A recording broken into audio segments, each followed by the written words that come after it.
ಎಲ್ಲರಿಗೂ ನಮಸ್ಕಾರ. ಭಾರತ ಸರ್ಕಾರ ಮತ್ತು ಕರ್ನಾಟಕ ಸರ್ಕಾರದ ಸಹಯೋಗದೊಂದಿಗೆ ಸೆನ್ಸಸ್ 2027 ನಾವು ಹಮ್ಮಿಕೊಳ್ತಾ ಇದ್ದೇವೆ. ಇದು ರಾಜ್ಯದಾದ್ಯಂತ ನಾವು ಹಮ್ಮಿಕೊಳ್ತಾ ಇರೋದ್ರಿಂದ ಏಪ್ರಿಲ್ 1ರಿಂದ ಏಪ್ರಿಲ್ 15ರವರೆಗೆ ನಮಗೆ ಸೆಲ್ಫ್ ಎನ್ಯುಮರೇಷನ್ ಅಂದ್ರೆ ಸ್ವಯಂ ಚಾಲಿತವಾಗಿ ನಾವು ಸೆನ್ಸಸ್ ಅಲ್ಲಿ ಪಾಲ್ಗೊಳ್ಳಬಹುದಾಗಿದೆ. ನಾನು ಕೂಡ ಈ ಸೆನ್ಸಸ್ ಅಲ್ಲಿ ಪಾಲ್ಗೊಂಡಿದ್ದೆ. ಸೊ ಇದು ಹೆಡ್ ಆಫ್ ದಿ ಫ್ಯಾಮಿಲಿಯಿಂದ ಡೀಟೇಲ್ಸ್ ತಗೊಂಡು ನಿಮ್ಮ ಮನೆ ಬಗ್ಗೆ ಮತ್ತೆ ನಿಮ್ಮ ಫ್ಯಾಮಿಲಿ ಪರ್ಸನ್ಸ್ ಬಗ್ಗೆ ಬೇಸಿಕ್ ಡೀಟೇಲ್ಸ್ ನ ಕೇಳುತ್ತೆ. ಸೊ ಇದು ಜಸ್ಟ್ ಹಾರ್ಡ್ಲಿ 3 ಮಿನಿಟ್ಸ್ ತಗೊಳ್ಳೋದ್ರಿಂದ ಎಲ್ಲಾ ಡೀಟೇಲ್ಸ್ ನೀವು ಅಪ್ಡೇಟ್ ಮಾಡಬಹುದು. ಈ ಅಪ್ಡೇಟ್ ಮಾಡಿದ್ಮೇಲೆ ನಿಮಗೊಂದು ಐಡಿ ಬರುತ್ತೆ. ಆ ಐಡಿನ ಏಪ್ರಿಲ್ 16ನೇ ತಾರೀಕು ನಿಮ್ಮ ಮನೆ ಬಾಗಿಲಿಗೆ ಎನ್ಯುಮರೇಟರ್ಸ್ ಅಂತ ಬರ್ತಾರೆ.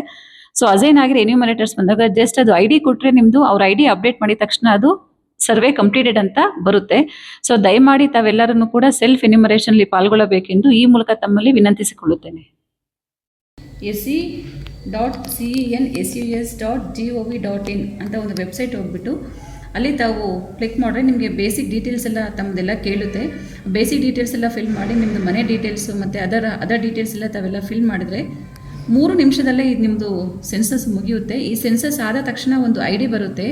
ಆ ಐ ಡಿ ಏಪ್ರಿಲ್ 16ರಂದು ತಮ್ಮ ಮನೆಗೆ ಎನ್ಯುಮರೇಟರ್ಸ್ ಬಂದವಾಗ ಆ ಐ ಡಿ ಕೊಟ್ಟರೆ ನಿಮ್ಮ ಸೆನ್ಸಸ್ಸು ಕಂಪ್ಲೀಟ್ ಆಗುತ್ತೆ.